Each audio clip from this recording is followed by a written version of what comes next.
Well, hello everyone. Welcome to another edition of One Plus One, your place for inconvenient truth telling and myth busting. And on our show, we return to the country of Poland, which roughly 2 or 3 months ago had a big general election. So it's our All Things Poland edition, our All Things Eastern Europe edition, and our All Things post-communist, current communist, and ex-communist states edition. And back on the program is our returning champion, Boyan Stanislavski, who is originally from Bulgaria but is based in Poland, and he is the editor of the Barricade, a pan-Eastern European news and commentary outlet, always with a critical left perspective. And so, firstly, comrade, thank you for coming back on the program. It's a real honor. Absolutely, it's an honor and a pleasure to be here.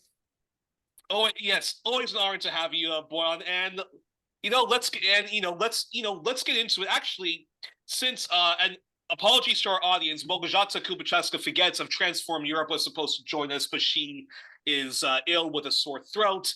So this gives me a little bit of time to squeeze in this one question I was not prepared to ask, but we have a little bit of time now, which is, Boyan, in Bulgaria and in Poland, have there been any big or even small solidarity protests for the Palestinians? And you've actually been to the occupied territories, so I'm just curious: have there been any protests going on in both Sofia, Warsaw, or any other part of Poland and Bulgaria in solidarity for the Palestinians? That's yeah.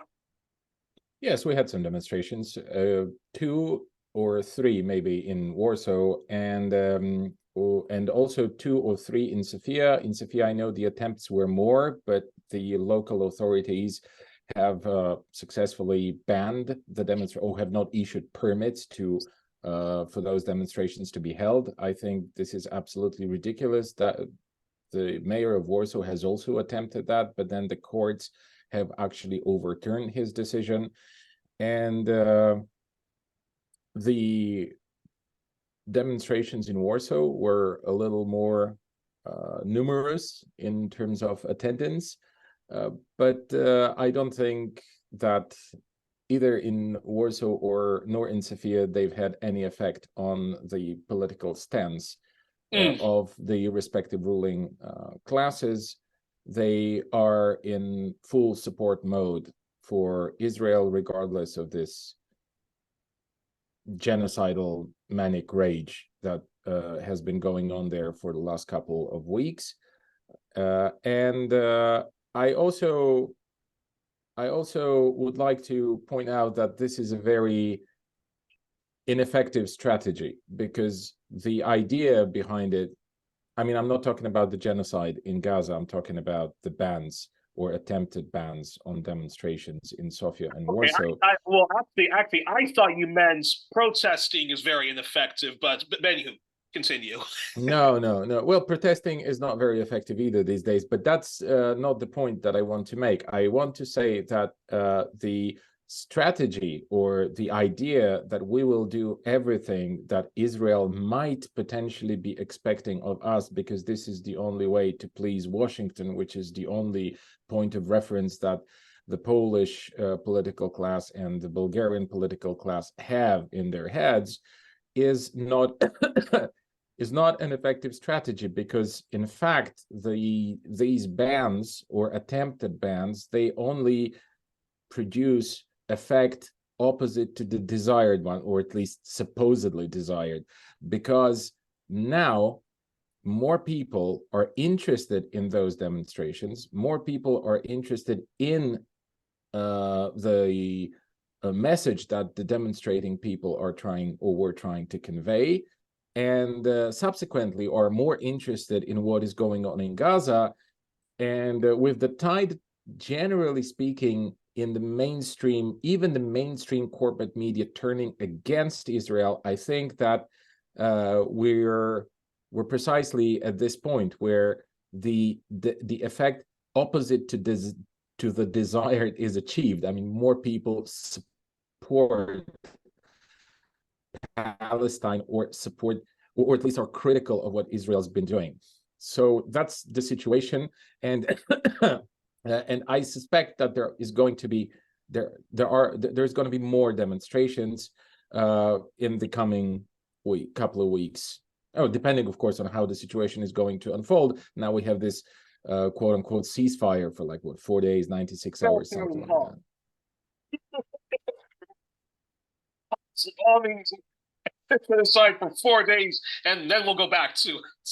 Yeah, to regular, exactly, devastation. The dark farce of it all, and the language that our criminal leaders use is quite unbelievable. But that being said, it's good to see that in Eastern Europe there are also Palestine Solidarity protests. In fact, I actually wrote a little note about this because once upon a time, Eastern European affairs during the Cold War, during the communist era of politics, the international affairs, the politics of the international affairs that Eastern European states had was extremely, I would say, extremely anti-colonial, was very Palestine justice oriented, even if it was just rhetorically and diplomatically, we stand for the Palestinians, there must be negotiations and so forth,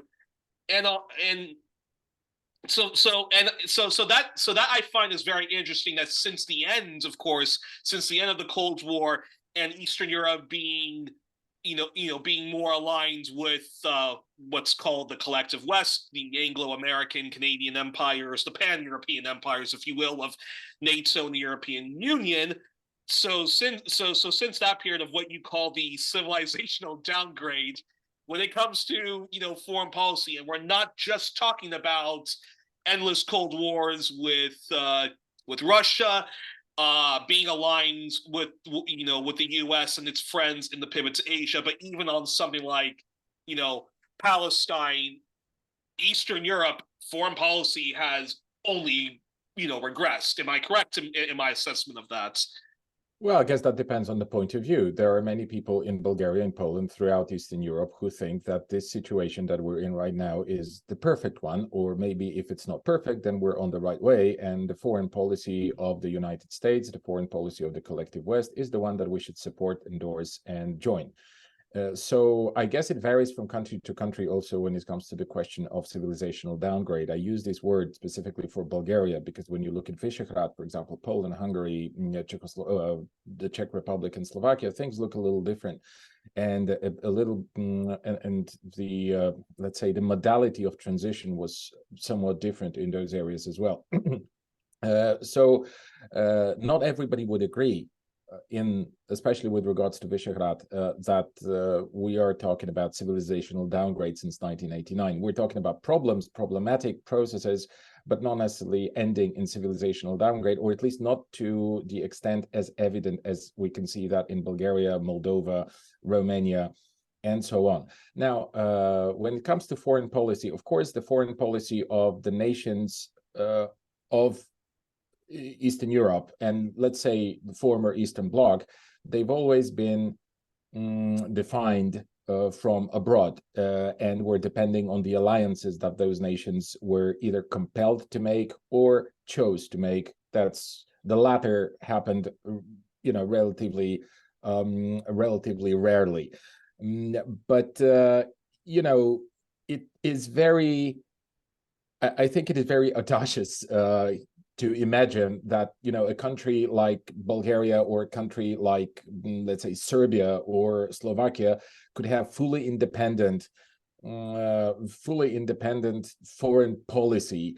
I think that in the situation we're given right now, the best we can hope for are flexible politicians who will be able to recognize something that we can agree is part of what is largely referred to as national interest, and they would be defending it in these difficult circumstances that we're in. And one example of such, or two examples maybe I could give you, of such leaders with whom I don't necessarily agree on many ideas with regard to their, to their internal policy, is Viktor Orban and Robert Fico. Robert Fico recently nominated again as the prime minister of Slovakia. Now, you know, those people, they hold certain views which I disagree with, but you know, look at Viktor Orban. I mean, he is not withdrawing Hungary from the European Union. He's not withdrawing from NATO. He's not staging any kind of spectacular scenes. He's just doing his best in order to maneuver between the overwhelming geopolitical whirlwind. And I think this is the best we can hope for right now. But interesting. By and large, and the same goes for Robert Fico. I mean, I've heard a lot of statements, you know, from people who are on the left in general, who are very hopeful about how Slovakia is now going to, I don't know, depart from the European Union or something like that. And this is complete nonsense. Robert Fico has always been a loyal European Union loyalist, let's say, although critically viewing some policies of the EU, and a politician who is also prepared to tell some European bureaucrats no, something that, for example, the elite in Bulgaria is incapable of, or the elite in Poland for that matter as well. But even Kaczynski, you know, the leader, the chairman of the Polish state, as I used to refer to him, because he's not there anymore, even he himself had made multiple statements about, you know, the sanctity of the European Union, although he's always been viewed as someone who's actually against the European Union, who's in hostile relations with the European Union. And the president, you know, the president of Poland, Andrzej Duda, who has been elected with the blessing of Jarosław Kaczynski, he even offered at one point to amend the Polish constitution and make sure that the Polish membership in the EU is in the constitution. So, you know, I just want to say that we really have to look very closely into what those people are saying, and not just base ourselves on the superficial impression that we're getting from the, as I like to refer to them, anti-social media, because this is oftentimes very biased and straight up false.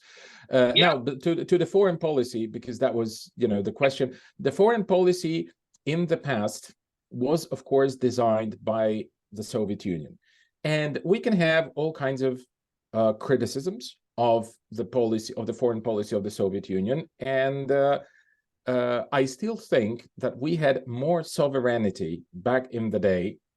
You know, even during this period referred to as Stalinism and demonized, we've had more sovereignty back then, as different separate political classes, political elites, political, you know, entities, nations and leadership of those nations, more sovereignty than now. Of course, it varied from period to period, but by and large, we've had more sovereignty. Even if you read, you know, what's available in the public domain, the archives, for example, of the discussions that the Polish foreign minister Adam Rapacki from the 60s had with his Soviet counterpart, you can see a heated, sometimes heated, but by and large critical, although very cultured discussion, Cretaceous and cultured discussion, but sometimes really heated. With the with representatives of the people cough, I'm going to say bless you of the foreign ministry of the Soviet Union, and this is something that I would have loved, you know, I would have loved to get someone in Poland or in any other country that would speak that way, in such a critical manner, having such a critical dialogue with anyone from the United States or from the European Union. Well, from the European Union, we've had some statements, spectacular statements, you know, from the tribune of the Polish, oh, sorry, not Polish, but the European Parliament by Polish members of that European Parliament. But this is nothing substantial. This is just theatrics. And here I'm talking about archives which are displaying the actual stance of the you know, actual Polish authorities back then on actual important issues that were a matter of dispute between, you know, Poland and the Soviet Union. But this is just one example. So now I think we are on the other side of the barricade. We're on the other side of the barricade, and unfortunately much less sovereign.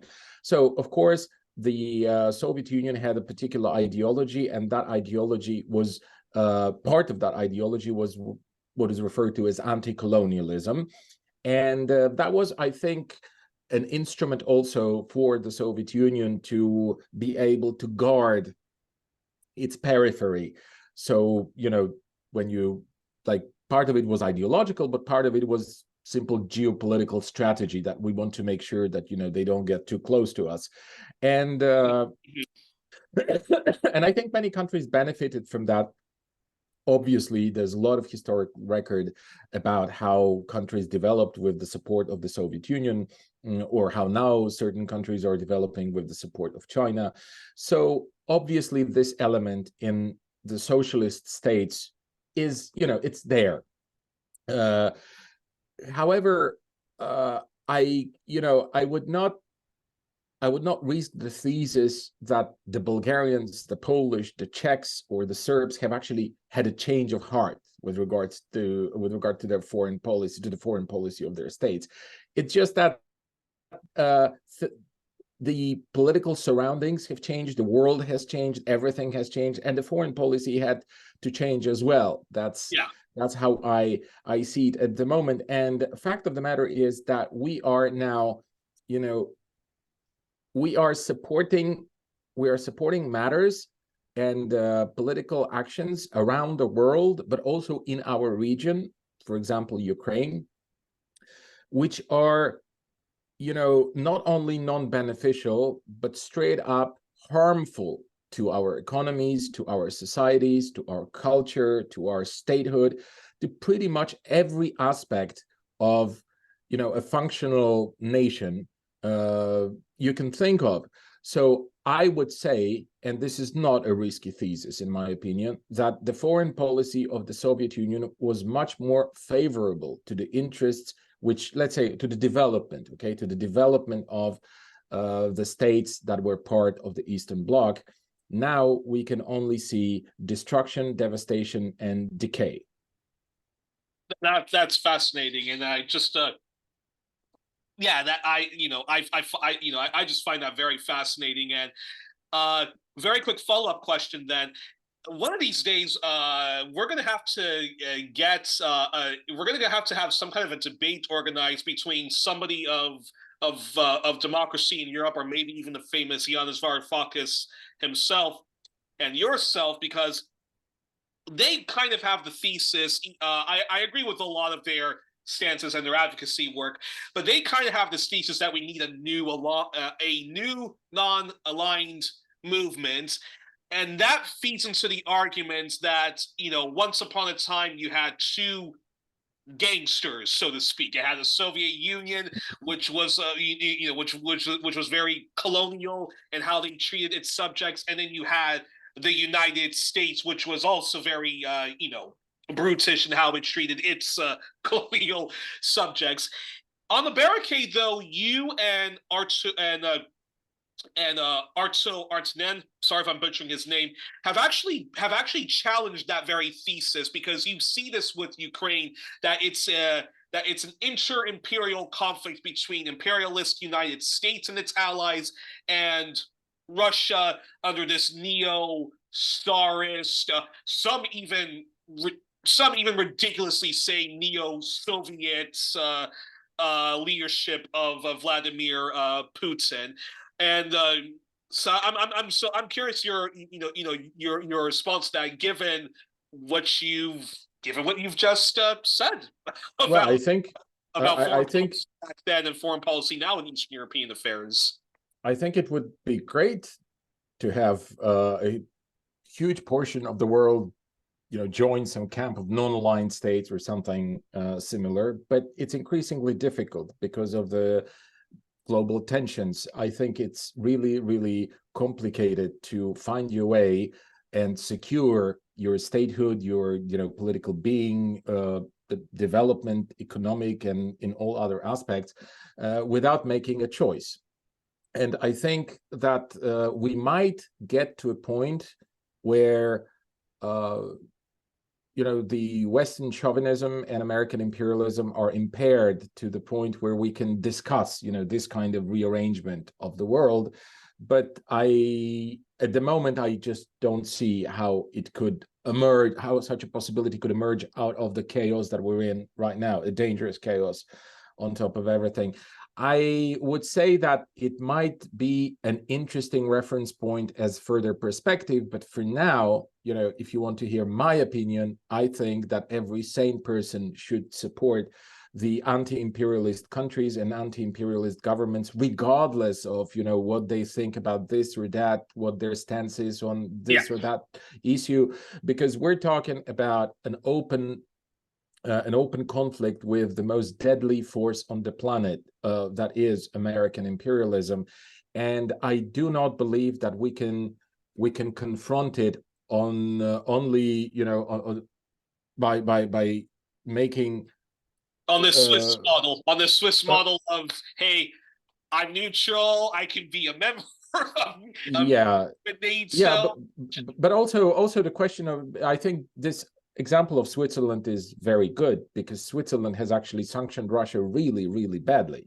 So that's not that, it's like they can declare all kinds of things, you know, in terms of their neutrality, but they have placed a lot of sanctions, and you know, and they were pretty hawkish, especially in the beginning. I mean, I'm talking last year, and especially summer and fall. Now, but you see, you know, if Switzerland cannot make, you know, such a choice to be fully neutral as they would like to be, probably, you know, judging by their declarations, then how is a country like Bulgaria, or how is a country like French Guiana, or how is a country like I don't know, Uganda, or, you know, other countries like that, peripheral countries, how are they going to be able to make their free sovereign choice? Obviously, they have to make certain choices that will align them, at least temporarily, with this or that camp in order to have any moves. So, you know, I feel that it's not really about what we desire. I mean, it's about the actual material, you know, political reality in the world. And I think that most of the countries of the global south have made their choice and have been very rational about it, and declared that at one point, either now or later on, they want to join BRICS. And that itself tells you that there is no real room for any kind of non-aligned option. Some countries, maybe, you know, if they're lucky, or if the circumstances are correct, you know, by accident, they could be non-aligned for some time. But in the final aftermath, when the push comes to shove, and I believe this is not going to be long time from now, they will have to choose whether they will stay with the American imperialists and Western chauvinists, or whether they will choose some kind of potential, you know, some kind of potential, because I don't want to idealize that. I mean, we don't know how things are going to unfold exactly with BRICS and everything, but I think there's a lot more potential when you're a member of BRICS to be more sovereign and respected, and your interests to be taken into account, at least partially, rather than when you become, you know, a friend or an ally of the United States. I completely agree, and in fact, one thing to say before we get into Polish affairs is, when it comes to the Belt and Road Initiative of China, and even when it comes to BRICS, that, I mean, the whole idea behind all of, you know, behind a lot of that, which China is, you know, is the big leader in that, is that respect for people's sovereignty. We might have our disagreements with whoever might be in power, but we respect their sovereignty above all. And let's do trade in the benefits of, you know, both of the countries, you know, economies. And so that being said, you cannot say, and some people have tried to argue, that China is a rival, imperialist, capitalist to the United States and its allies. And So yeah, but if I may just make one remark here, because Go ahead. look, we can have all kinds of opinions about China, and I understand that there are some people who really believe that Uyghurs are slaughtered there, and that kind of that kind of stories. But okay, I mean, fine, like you believe that, you have a very negative opinion of China. All right.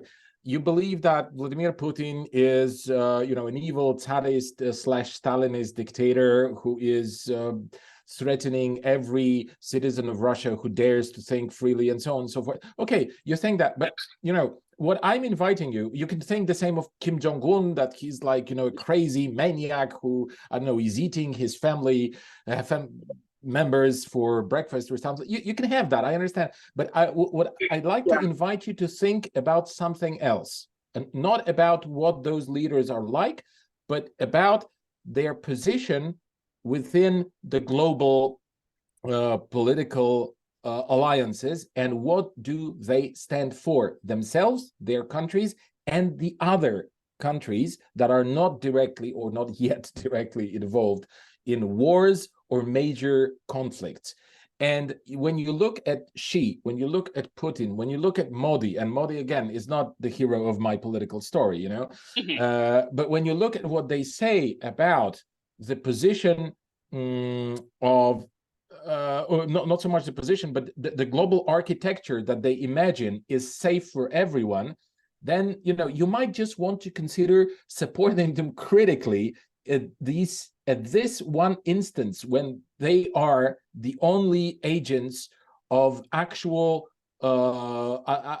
struggle with American imperialism and Western chauvinism. So I agree with you, and that leads to this question. So what happened in the so on to Polish affairs. So what happened in the last general elections in Poland, where, to my big surprise, the electorate voted for the Civic Party and return of Donald Tusk, ending a pretty long reign of the Law and Justice Party.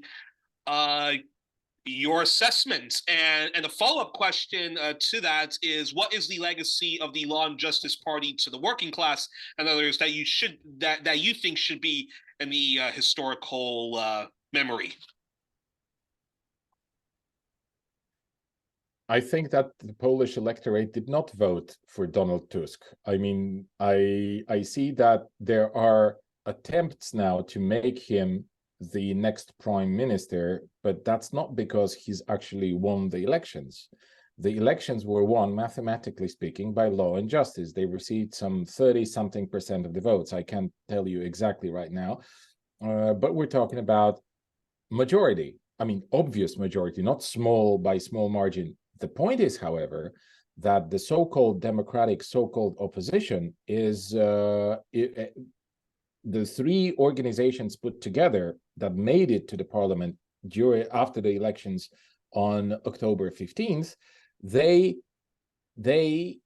Their alliance is again mathematically bigger than the majority, than the Law and Justice, in the Polish parliament. So okay, the Civic Platform, the party, Donald Tusk's party, is collected less votes than Law and Justice, but then there are other parties, other coalitions really, that have collected some votes, and because of that, the Civic Platform is able, probably, we will see how it works out, is able to sort of enforce themselves as the main leader of the kind of traditionally, if you like, because it's been a decade, almost a decade of Law and Justice's reign, they can enforce themselves as the leading oppositional organization, and under their banner, the new government, with the support of the other structures, could be formed. So let's be clear about this. Now, who is the actual winner, not mathematical, but the actual winner of the elections held on October 15th? That's again, a coalition called the Third Way. So the Third Way is a conglomeration, is a conglomeration of a party called Polish People's Party, which is supposed to be a representation of the Polish peasantry, to the extent that we really have any kind of peasantry in the classical sense. I mean, we have just agrarian business people, and that's pretty much it. And this party does not represent them so much. I think they are represented more by Law and Justice. It's just that this particular party has invested a lot of its efforts to control the municipalities, various municipalities throughout Poland. And when you control municipalities, you can fix a lot of friends who own companies with a lot of public orders and money and stuff like that. So they have a large, very large clientele. And that's I think, the most important characteristic of this party. Now, the other party, the leading member of this coalition, is called Poland 2050, and it's been set up by a Polish Catholic fundamentalist called Szymon Hołownia. This Catholic fundamentalist, and I'm not using that lightly, he really is against, abortion, divorces, and stuff like that. Of course, he is a different Catholic fundamentalist than the one that people normally, would imagine a Catholic fundamentalist is. That is, grumpy old man who... One that's against queer rights and, reproductive rights, but on divorce would never possibly even try to flirt with that idea. Yeah, yes and no. I mean, the thing is that, he is a cool Catholic fundamentalist. So he participated in many TV formats like Dancing with the Stars and stuff like that. I mean, he's really trying to to sort of demonstrate that Catholic fundamentalists, regardless of how much they want to, for example, oppress women, let's say, that they still can be cool guys, that you can take to this or that program, and they're going to make the show for you. And he also used to be a host of a TV show in a liberal TV station, American owned TV station here in Poland. So that's, he's not the kind of grumpy old man who would be complaining about how you don't go to church often enough. Okay. And the reason why he was chosen to be the face of this party is absolutely unknown to me. I just can't, I mean, I can think of many other people who would be much more appropriate, but someone has chosen him. The actual person that is running the show is called Michał Kobosko, and he's the kind of officially one of the vice chairmen of this party, or maybe maybe the chairman of the council of advisors to Szymon Hołownia, the Catholic fundamentalist in question. I'm not sure what his official position is, but he is a former journalist and a former chairman of the Warsaw Bureau of the Atlantic Council. So I guess it kind of gives you the idea that this is an American political project. And of course, I mean, that's my hypothesis, because I don't really have any evidence for this. But to me, judging by, my observation, okay?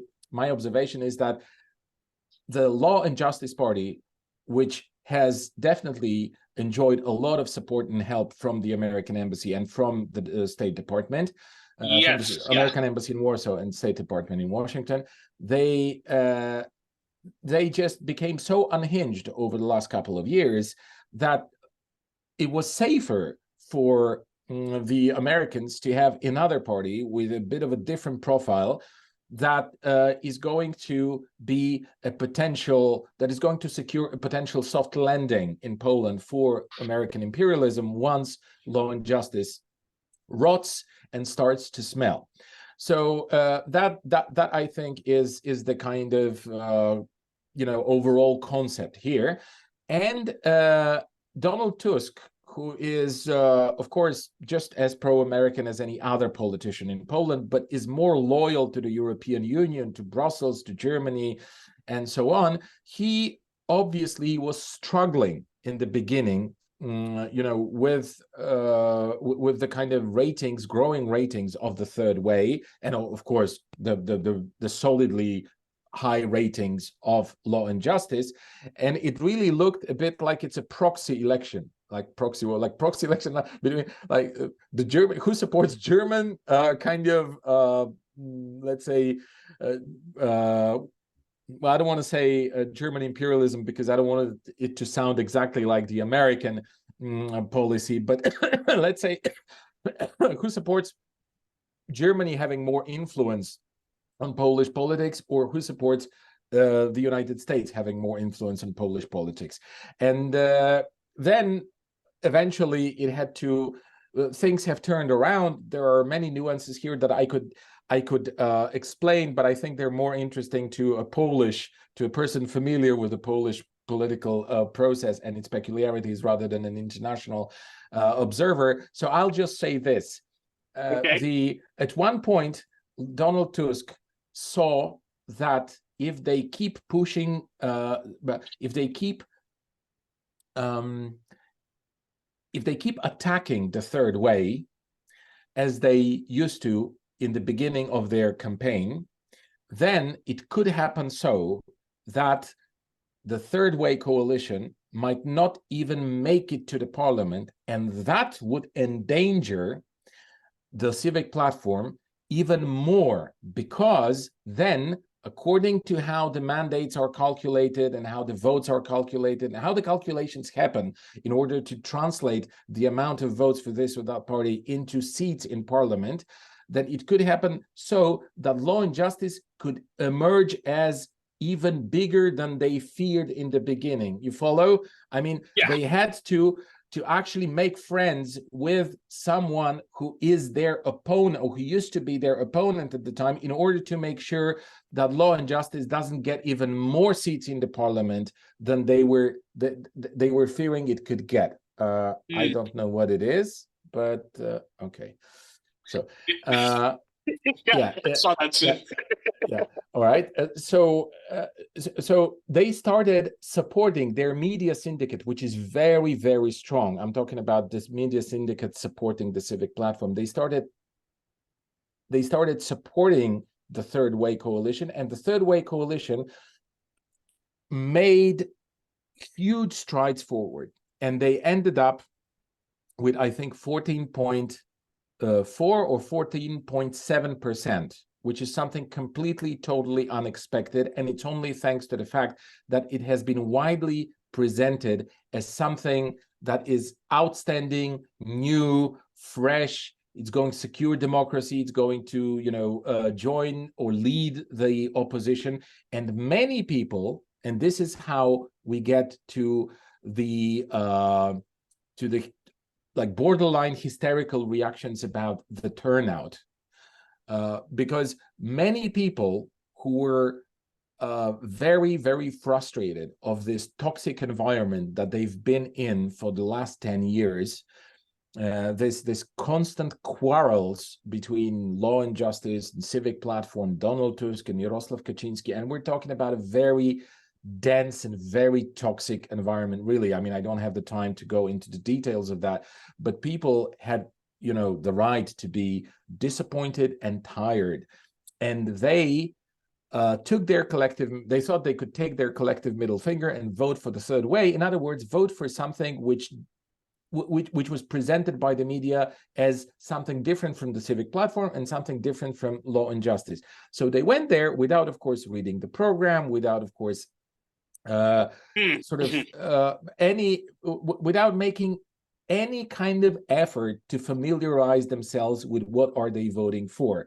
In other words, we have a bunch of like 2 or 3 million people who don't care about politics at all, people who have no idea about, what does Donald Tusk stand for, what does Kaczynski stand for, and all the more, what does Szymon Hołownia, the leader of Poland 2050, stand for, and Michał Kobosko, and, let alone all the nuances I told you about, the Atlantic Council and the interference from the side of the American embassy in Poland, in Warsaw, and so on and so forth. They have no idea. They went there, and under the pressure, under the emotional pressure, not political. And I think it's very important to understand that this is an emotional pressure, a kind of, borderline psychological disbalance. They went there and they voted. And this is supposed to be some kind of, we're supposed to be very cheerful about it, because apparently to some people, it appears to be some sort of rebirth of Polish civic society and blah, blah, blah. There is nothing civic about being sick to the extent that you're going to vote, despite the fact that you wouldn't, because you have no idea what it is all about. And, of course, you cannot criticize, or you shouldn't at least criticize people for the act of voting, because, technically speaking, it's better, like politically speaking, it's better if more people vote, but we cannot just dismiss the reason. There is nothing cheerful about it. People went to vote not for political reasons. They went to vote for emotional reasons. And I don't want to dismiss anyone's emotions, but I think that to call something like this a festival of democracy, or some kind of civic society, civic society action, I think it's just way over the top. And I think that it's going to be very disappointing to many, because the Poland 2050 party is extremely neoliberal, and I don't think that they will I don't think that they will preserve most of the social achievements of the previous government, that is the one of law and justice. And I think they will at least try to attack some of the most important of those achievements. And then everybody is going to be disappointed. And I wonder what the civic society, so praised right now, is going to have to say.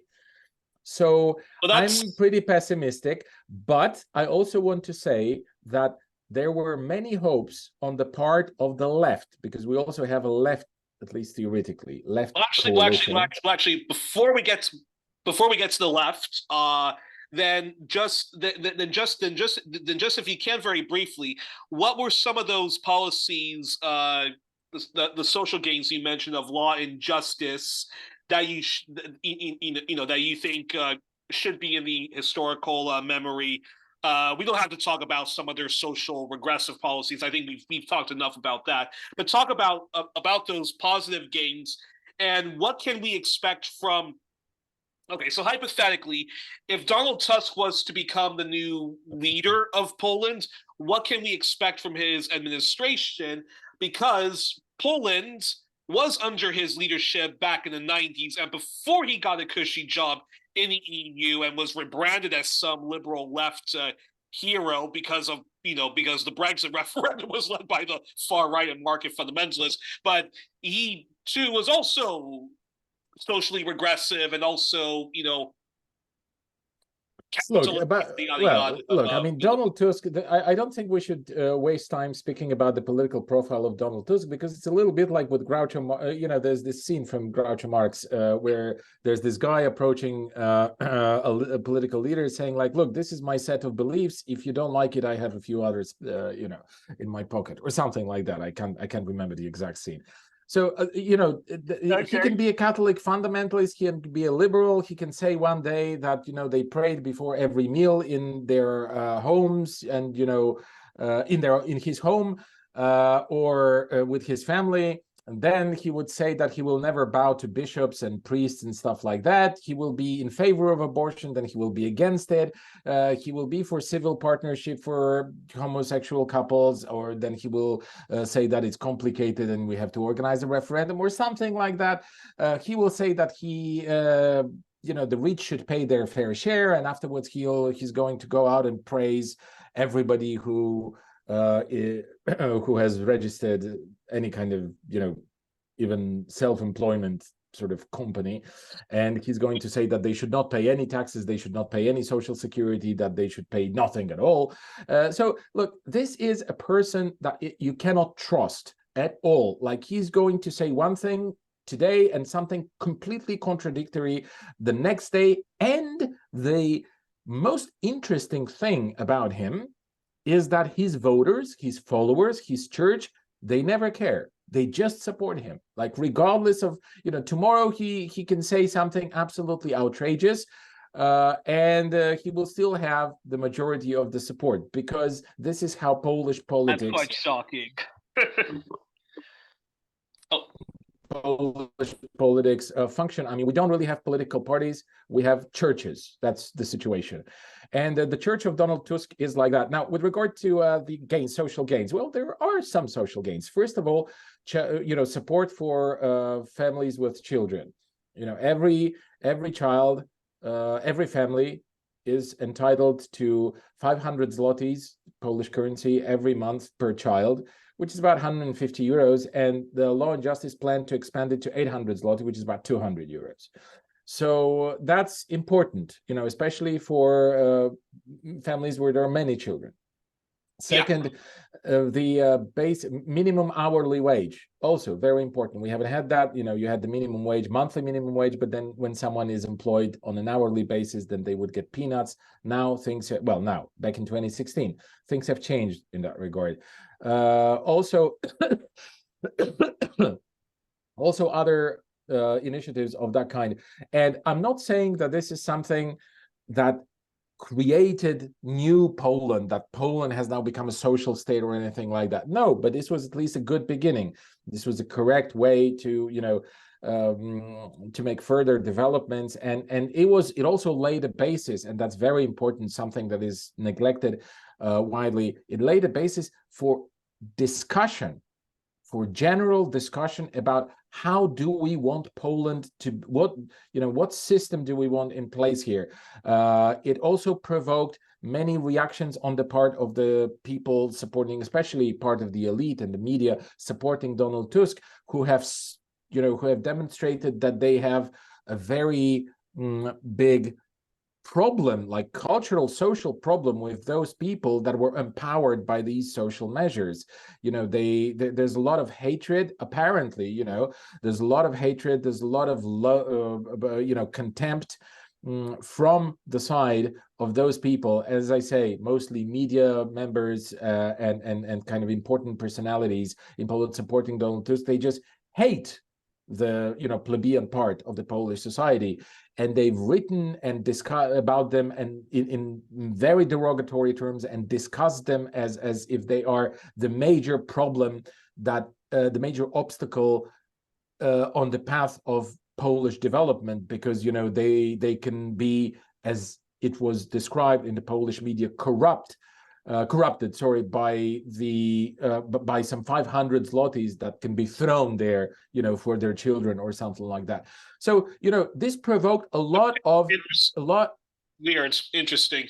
Well, I don't know if that's so weird. I mean, there's a lot of contempt for the working class on the part of the ruling elites all over the place.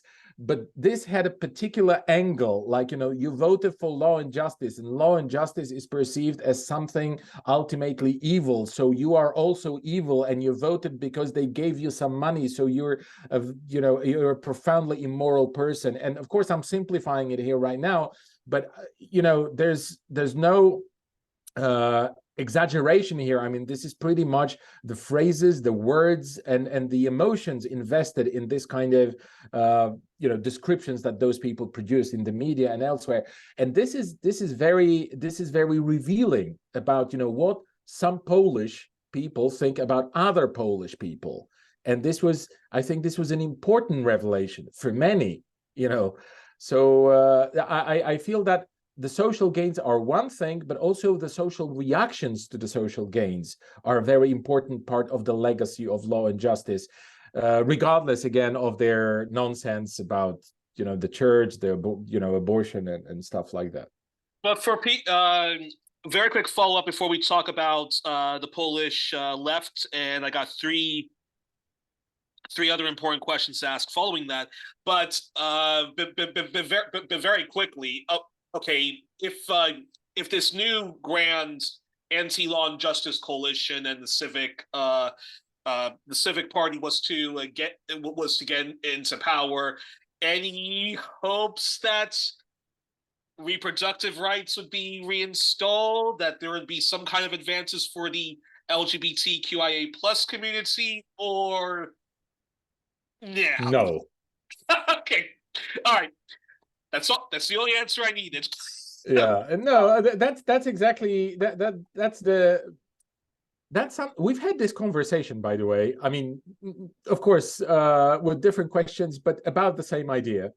2 years ago, and you asked me pretty much. But can we hope, at least, because I was talking about critically about the opposition at that time, and I said that everybody's holding their breath, and they are, because this is what the media were writing. Oh, that there is this fantastic liberal, left-wing liberal coalition of parties and civic society organizations that are just, around the corner. They're going to win soon, and everything is going to be great, and Poland's going to thrive, and women are going to be free, and gay people are going to marry, and oh my God, it's just going to be, fantastic, right? Everybody was thinking that, because the Guardians, the New York Timeses, the Figaros, all those papers were writing this nonsense.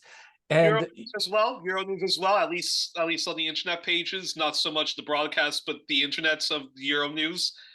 Oh yeah, of course. I mean, the Euronews, they are the kind of, they are the media branch of the European Union, so of course they have to support Donald Tusk, and this is their man, Yeah. This is, by the way, what Manfred Weber, the leader of the European People's Party, said, that this is our man in Poland, and he said it quite right, well, not right before, but a couple of weeks before the elections, and I think this is a phrase they could have spared, because then Law and Justice has actually used it.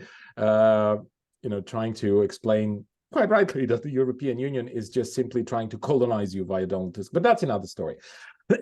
Now, nothing is going to change. Okay. Nothing. They won't even decriminalize abortion, which is something that that some people, including myself, hoped would happen. I mean, they're not going to decriminalize it to the extent that if I help my partner get an abortion, I go to jail, like according to the situation, to the legal situation now. But fact of the matter is that the state has been looking, has not been really very consistent in enforcing that, because Law and Justice and Jarosław Kaczyński, they really, I mean, except for a small portion of their members who are truly Catholic fundamentalists, and some people in the church who demanded that Law and Justice pays them ideologically with this kind of initiative for the support that they were able to enjoy, from the church, the Law and Justice, the church by and large support the Law and Justice in Poland. So had it not been for this particular combination of, groups and pressures and so on and so forth, it would probably, be left as it has been. And abortion in Poland before October 2020 has been illegal. It only was made available in 3 exceptional cases. That is when the fetus is completely, totally malformed, when the health of the mother is endangered if the pregnancy is continued, and and rape. That's pretty much the 3 cases. And the first exemption, first exemption was removed. Yeah. So it's not like things have changed dramatically, legally speaking, but they have changed dramatically, statistically speaking, because I think 90% or 95% of the abortions that were performed before 2020 were based on this particular exemption that I mentioned, that was removed in October 2020 by the Constitutional Tribunal. So things are really dire from that point of view. But that's something that, as I said, is a product of a certain pressure of a pressure from certain groups which are linked to, powerful institutions like, Catholic Church, Catholic fundamentalist organization of lawyers, of, Catholic fundamentalist organization of business people. These are important, powerful circles that in the past used to support, fringy parties, but now they had law and justice that they could exert pressure on, and as you see, to a large extent successfully. And law and justice, despite the fact that Jarosław Kaczyński, and trust me, I cannot prove that, but he really doesn't care about abortion, okay? I mean, he doesn't care about abortion, he doesn't care about gay people, he doesn't care about gay marriages, he doesn't care about any of this. He had to bow to this pressure, and he had to, compel the Constitutional Tribunal, where he handpicked the judges, basically, to come up with this further drastic limitation of the access to safe and free abortion, and legal. So, bless you. This is something that is, the pressure has not gone away, and the parties, the people in the people, the decision makers in Donald Tusk's party in Poland 2050, in other parties, they know that this pressure is there, and they know that they would have to wage a real struggle in order to confront this and to change the legal situation. And I don't think they're prepared to do that. I just don't see, why. Like, why would they do that? For Law and Justice, this was a difficult decision because they really had to base themselves on the people. They had no backers. The European Union did not support them. During the Trump presidency, to some extent, okay, the United States did support them, but then things have changed. And they don't really have any kind of big major supporter that they could rely on. So they had to rely on the people, and this is why it was a difficult decision for them, because they knew that a large portion of their electorate is going to be very dissatisfied with it. So, but it's not the case with the other parties. They don't have to care because the European Union is behind them, because the so-called civic society, which is, again, so-called non-governmental organizations, most of them, my guess would be 80-90% are supported with government money. They support them. So, and the media support them. So you see, they don't have to care. Like, they don't really have to even consider it. Okay, people are going to be dissatisfied. Well, big deal. Okay, people are going to be disappointed that we did not allow any changes in terms of, the legal regulations of abortion, or lack of abortion, really, in Poland. Well, okay, they're going to get over it sooner or later. And the same goes for, civil partnerships for homosexual couples or something like that. This is not even on the agenda. The only organization that was very naively hoping that if they present themselves throughout the entire campaign as a loyal member of the future democratic, quote unquote, coalition, that Donald Tusk and Szymon Hołownia and maybe other leaders are going to be kind enough to, to incorporate in their agenda, in their plan, in their coalition agreement, at least the question of abortion, because, the society is expecting that, and the society would probably look at such an idea, in fact, incorporated in their agenda and coalition contract as a gain that was secured by the left. And then the left would be, part of this establishment, part of this liberal democratic establishment, and would be very happy about it. But because the left was positioning itself exactly as I described, as just a junior coalition partner, less and less people were likely to vote for them, because they will, they just preferred to vote for the big party that is going to lead the coalition, rather than for the small party that is just going to be a junior partner. So their mathematical, let's say, importance is zero at the moment. The whole coalition could be formed even without them. Okay, And that's why no one wants to even listen to them. And that's a perfect, actually, that's a perfect segue to this question, which is why was the Polish left, parties like the New Left and others, unable once more to make big gains in this election? If I have my math correctly, this is what I got from Google and so forth. The Polish Socialist Party and the Labor Union only have 2 seats out of 100 seats in Congress. Same with Left Together, and the New Left has only 5 seats. And if you want to challenge me on that, go right ahead. And then I have a follow-up question on that is: did the endorsement of Lech Walesa, the anti-communist trade union dissident leader, an early leader of Poland in the first post-communist period, did that have an impact on the electorate? His endorsement of no one's taking him seriously anymore. He was even dragged to one of the major demonstrations during the campaign before the elections. He was dragged there on stage by the leaders of the so-called democratic opposition, and he was praised as a democratic figure by Donald Tusk, and people booed him out because he's just a clown.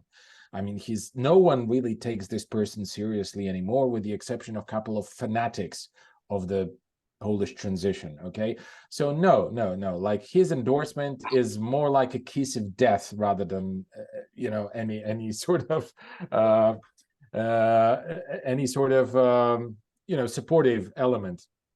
So no, let's just go ahead and dismiss that right away. Now, when it comes to why has the left lost, there are many reasons. First reason, I explained already, they did not present themselves as any kind of independent political force. Second, they have had very strange idea about the campaign and about the Polish society, by the way, and about women even, if you like, because part of their campaign, large part of their campaign, was focused on women and how women have to be protected and how abortion has to be secured for Polish women. And that's true. Of course, I agree with that. The problem is only that the Polish women, they have a variety of needs. And I do not understand, how can you focus your campaign on women without actually researching why are women, the majority of Polish women, voting for law and justice? Of course, I have my intuitions. I have not made any research either. But my intuitions are that the Polish women enjoy child support, enjoy the policies that were enacted by Law and Justice with regard to supporting families with children. And I suppose that this is, one of many things, I'm sure, that Polish women are using as a guidance in terms of their political choices. And abortion is also an important problem, but not the most important problem. And the left, throughout the entire campaign, has made the impression that they think that a regular average Polish woman wakes up in the morning and starts thinking about how she can get an abortion. Well, that's not how it works. Abortion is very important, but you cannot win elections only on the basis of we're going to give you abortion. Okay. That's just not, not logical. It's pretty much impossible to imagine that you could be successful with that kind of strategy. Now, third reason is that they have not made any kind of attempts to reach out to people who are profoundly dissatisfied with Law and Justice's reign. And there are people like that. And they are, some of them are working class, some of them are small entrepreneurs, some of them are, from different class background. Yeah, different backgrounds, different class backgrounds. Okay. And this is not, many of them probably, recruit themselves from the Polish, let's say, this plebeian social strata. So they are pretty conservative. Some of them might have Catholic fundamentalist views and so on and so forth. And there has been growing dissatisfaction with many aspects. One of them, very important, was the presence of masses of Ukrainian migrant workers. And of course, I'm not saying that we should join the kind of nationalist hysteria that, all Ukrainians should be thrown out. But this is a problem that should have been addressed. And this problem has been completely ignored by Law and Justice, completely ignored by the left, completely ignored by the Civic Platform and the Third Way. Who benefited? The so-called Confederation, which is a very, I would say, exotic coalition. And I'm saying exotic because this is something, they represent views that are completely contrary to the basic political DNA of an average Eastern European voter. Monarchists, libertarians, weird people, really weird people. And they were the only ones to actually reach out to the dissatisfied. And now, let me give you an example. Now we have a protest, an ongoing protest, I think this fourth or fifth week, on the Polish-Ukrainian border of Polish truckers who are blocking the, passage through the border from Poland to Ukraine and from Ukraine to Poland, because the European Union allowed transportation companies, from Ukraine to operate on the European Union market without requiring them to adhere to the same norms that the Polish, the Bulgarian truck drivers, the German truck drivers have to adhere to. And this has created an immediate crisis in that sector, which is one of the most beneficiary sectors, financially speaking, for the Polish economy. And of course, this is an obvious injustice, and this is a problem. I'm not saying that those people should be stopped from operating on the European market. I don't know what the solution is. I'm not really a specialist in that field, but this problem has to be addressed. And I can only see members of parliament from the Confederation going there, discussing with the people, discussing with the civil servants in those regions, addressing the ministers, and doing anything about that. So this is I would say, the ultimate failure of the left, because when you are on the left, you will go even to the Boy Scouts if they are dissatisfied, if you feel you can mobilize any kind of support for yourselves, and you don't look you don't get, especially in Poland, in a country which is profoundly conservative, and I'm not saying that it's bad or good, it's just an environmental fact, the Polish are pretty conservative, at least by, Western standards, if you like.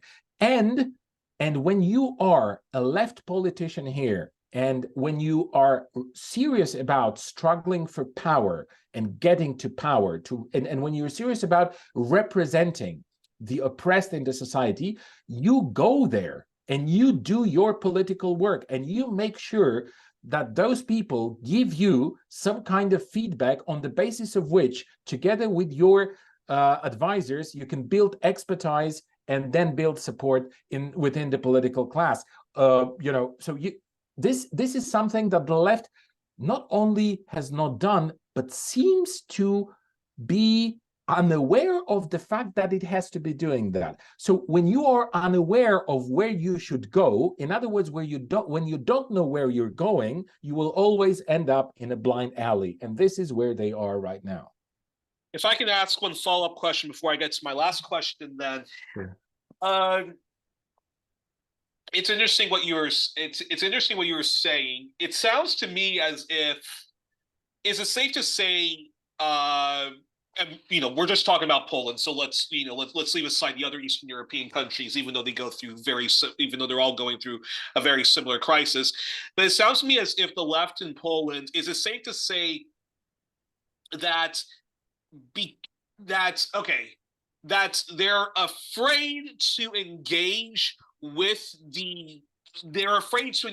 seriously with the Polish electorate because they feel, hey, if they're all voting for law and justice, or if they're all voting for some libertarian party here, or regressive, socially conservative party there, that because they're deplorable, we simply cannot engage with them. It's hopeless to engage with them.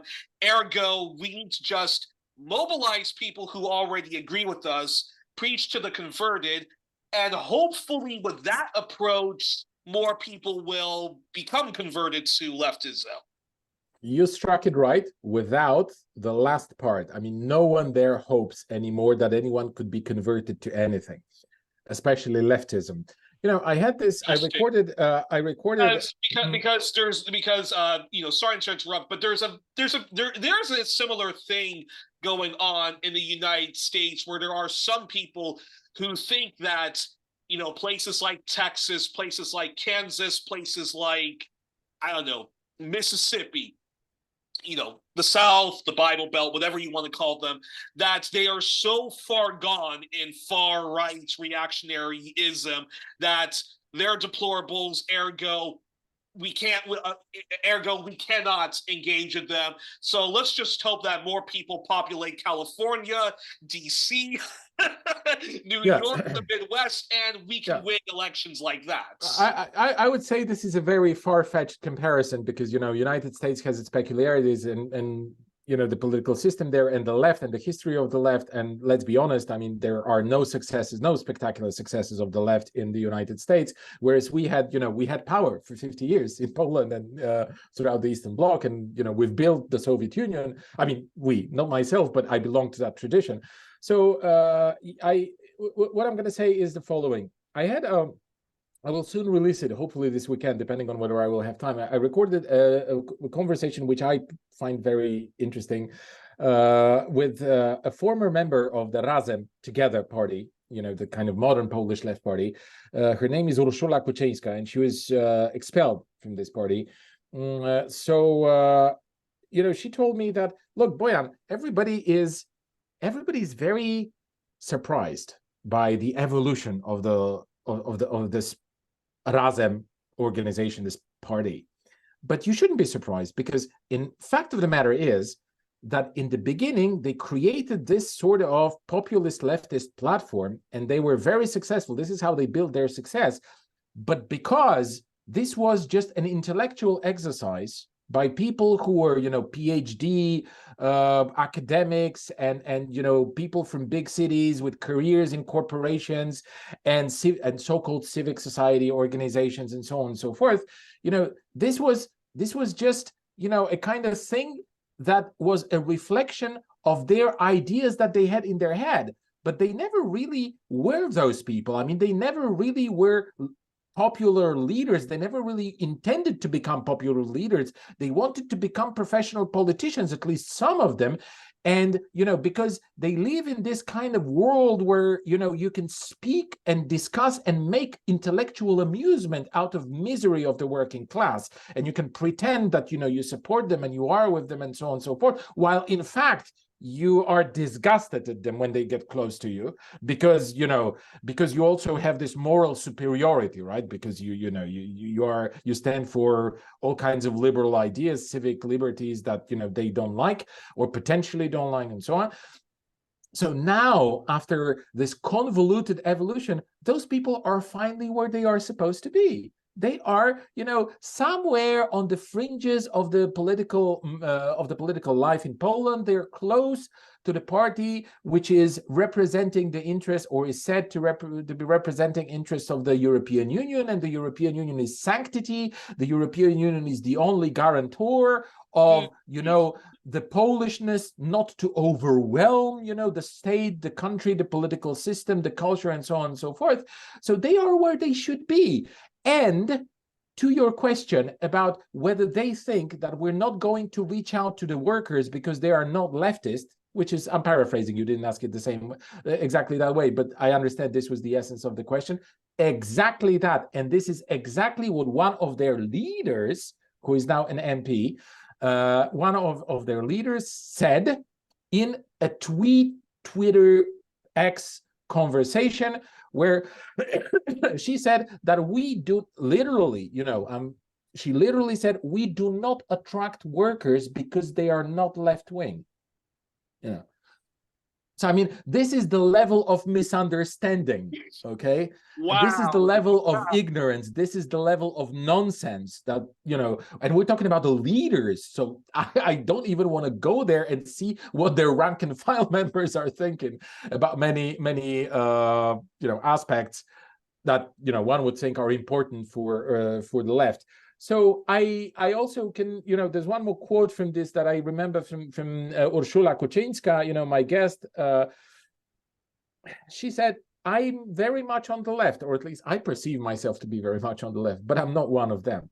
And that's pretty much the kind of, you see, it's very difficult to identify with this particular strata of people. It's really very difficult because they have something that you don't have, even when they are, some of them are serious, some of them, make good impressions, some of them, have interesting points, to make in a discussion, okay?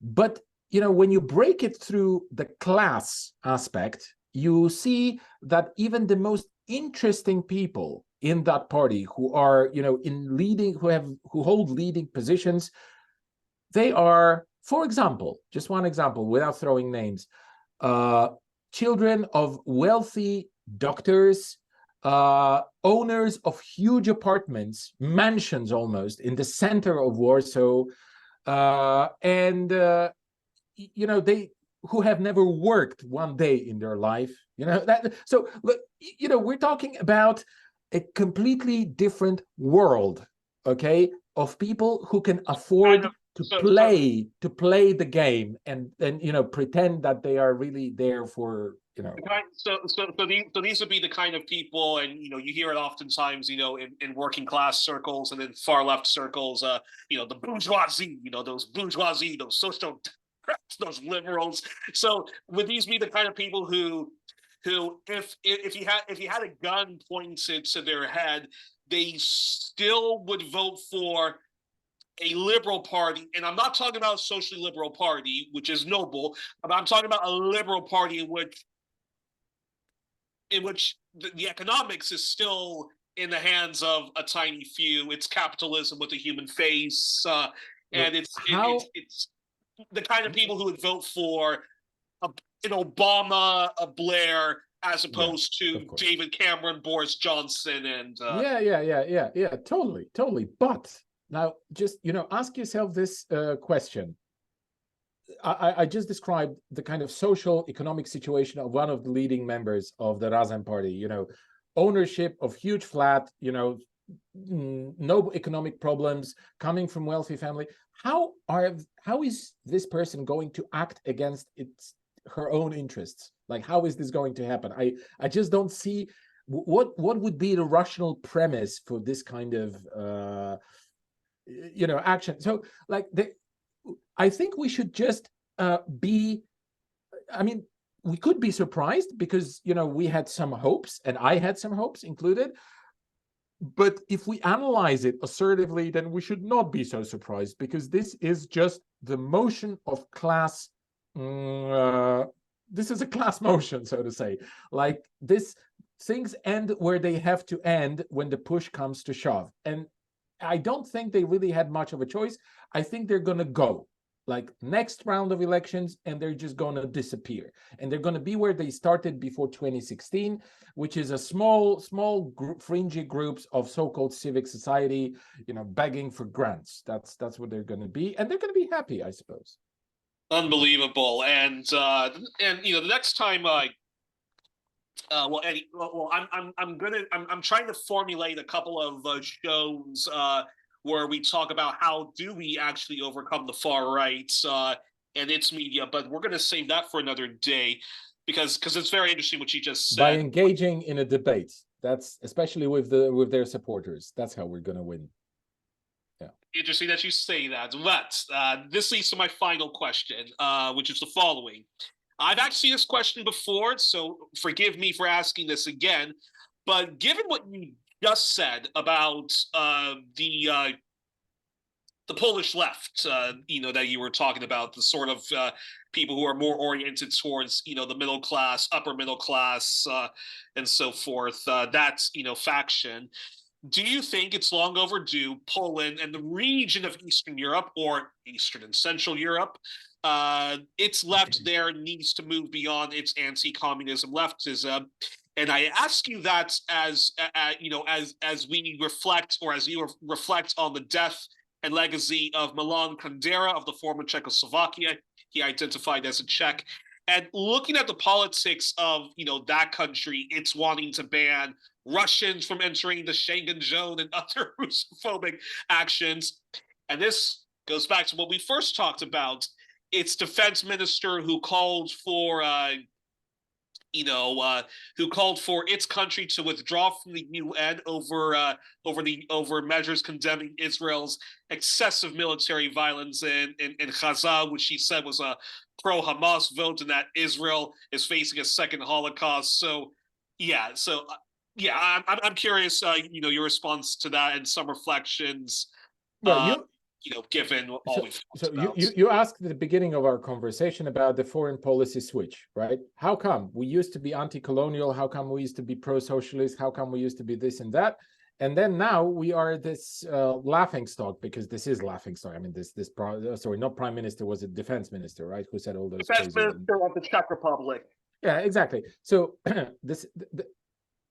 regardless of what you think about communism, Stalinism, socialism, all these things, you have to admit, if you are intellectually honest, that in the past we were ruled by professional bureaucrats, people who had, who of course they, made mistakes. Some of them could have been, corrupt and so on and so forth. Some of them have made huge mistakes, which, were never rectified, perhaps, but they've acted to the best of their intent, and they've acted to the best of their knowledge, and their knowledge was very, very, very high. And I remember that, a couple of years ago, before the war began in Ukraine, but after the Maidan coup, one of the leaders, I think it was the defense secretary of the United Kingdom, said something like this. And you can Google it out. I'm sure it's been all over the place. Said something like this: Russia should now shut up and go away. That's what he said publicly about. I forgot the guy's name, but yeah, I know exactly. Exactly. So, and my father was watching the news with me back then. And, my father is 85 years old. He's been an officer in a socialist army and so on. And he said, this is amazing. And this is very dangerous, because back in the day, we've had hostilities, with this party, with this camp, with this state, with this government, but no one has ever allowed, no one has ever had the kind of audacity, and no one had this kind of, hubris to say things like that about a leader that you're in a critical discussion with, because we realized, what kind of danger it could bring upon us and upon the whole world. Now, we are just ran by psychopaths and ignorant idiots. That's what the situation is. So this is an example of that, what you just quoted. The Minister of Defense of the Czech Republic is just a brainless persona. I mean, I cannot think of any other, accurate enough description to say things like that. And of course, if anything about Schengen or, Russians being let in or out, he's not going to decide that. This is going to be decided in Washington. This is going to be decided in Brussels, and he will only be informed what he has to do. That's the position we're in right now. And, this is a statement which is stupid and ignorant, but it's also a reflection of the kind of... and that's a quick interruption, because that UK minister was Gavin Williamson. I believe he was the education secretary, and then he was the education secretary, and then later, I don't know. Anyway, British politician. Right? Back. Yeah. So I just want to say that the statement of this Czech minister is also a reflection of the frustration that they got to be in. I don't envy those people, because, to be this kind of,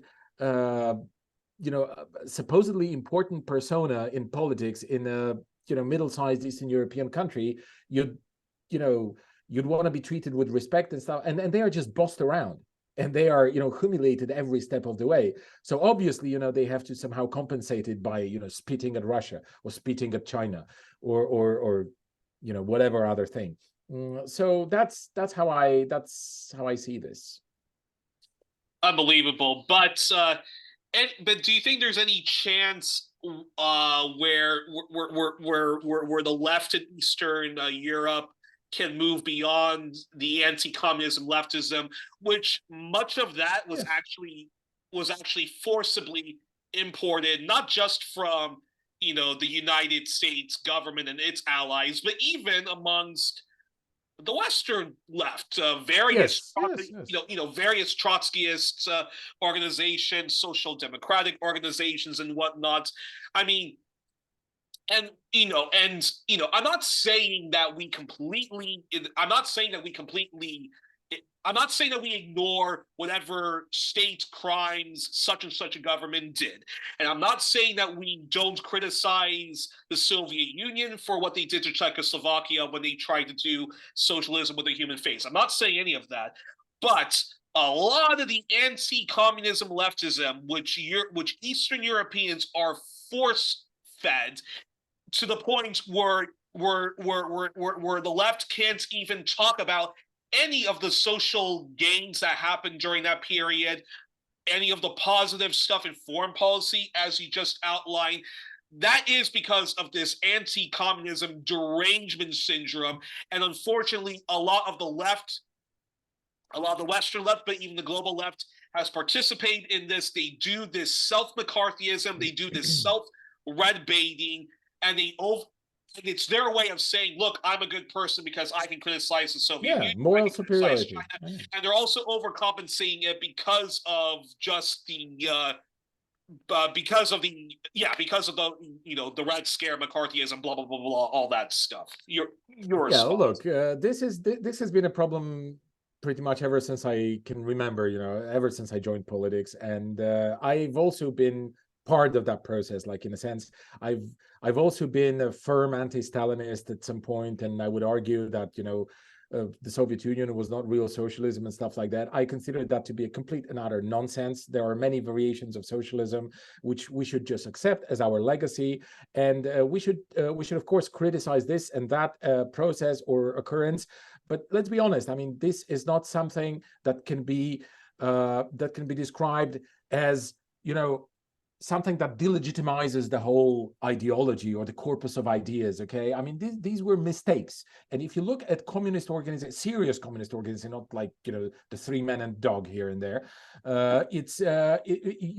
you look at, for example, the literature produced by the Communist Party of China, and you will see that they refer to Mao Zedong as their historical leader, ideological leader, most important historic figure, someone whom they are, going to be eternally grateful to, and the Chinese people, and so on and so forth. But they also acknowledge that the Cultural Revolution was a big, huge, terrible, horrifying mistake, and that it should never be repeated. And this is how you deal with it. You don't have to, I'm not going to, hang around apologizing for the Soviet Union, for Stalin, for 1937, or for the Cultural Revolution in China. If you want to criticize it, go ahead and criticize it. I'm not going to focus on that. This is very simple, very logical, but unfortunately, this makes you a pariah.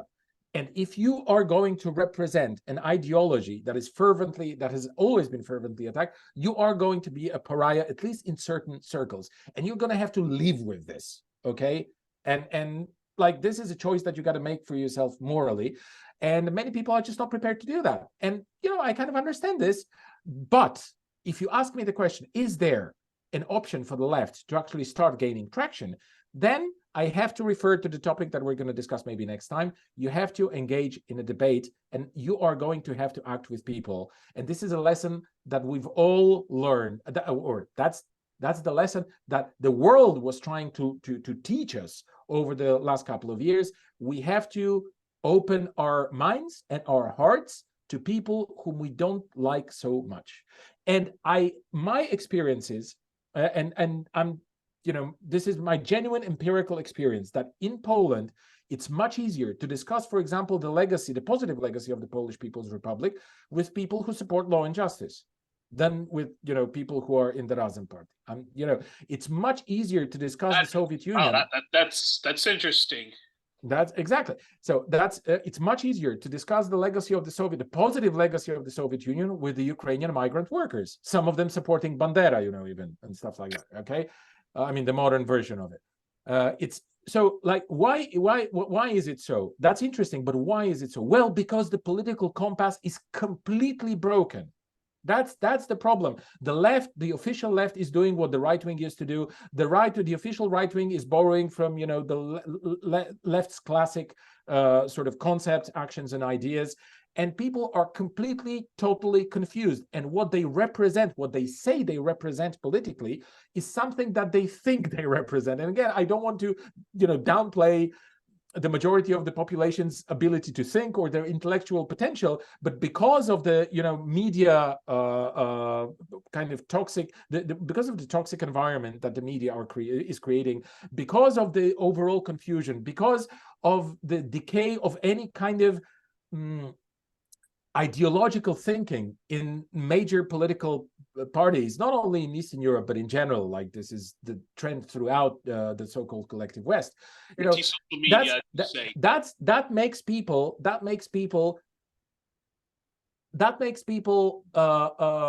come up to you when there's a political situation and when there's a situation of political discussion with borrowed opinions, with borrowed knowledge, with phrases they've heard. But when you sit down with them and not, criticize their their main points that they come up with, but kind of ask questions about this or that, then you will easily end up, and I'm talking easily, really easily, you will end up in agreement with on certain issues on the basis of which you could build. And I am not a member of any political organization. I've been there, for a long period of time, and some of that period of time was wasted, unfortunately, because of my own confusion and so on and so forth. Now I have, now I run a business. I have a family. I have an autistic daughter. I have like many, many, many responsibilities, and I will not be able to join, probably, at least in the foreseeable future, any kind of initiative of that kind. But I see a lot of room for people who are serious, or who would be serious about their leftist activism in Poland. But again, that means going into into the society, deeply into the kind of working class into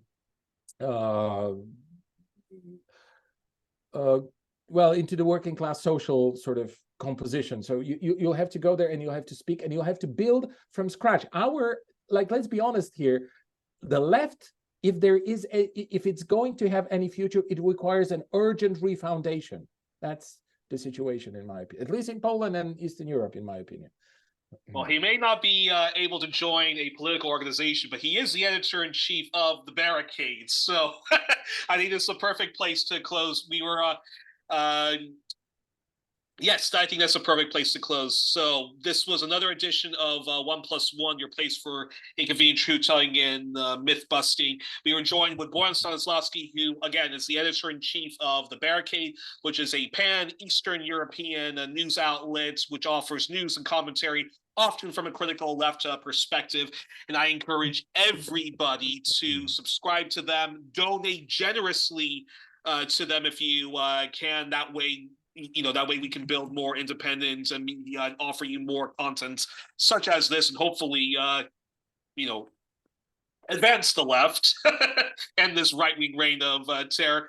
Boyan, thank you so much for joining me today. It's always a pleasure. There's always so many truth bombs and myth bombs that that you do, and I always find myself not only laughing at the farcity of the world, but also just being enlightened on this. So thank you so much for joining us, and looking forward to hopefully coming on your program in the future and having you. Absolutely. May she get well soon. Back on the program. All right. Absolutely.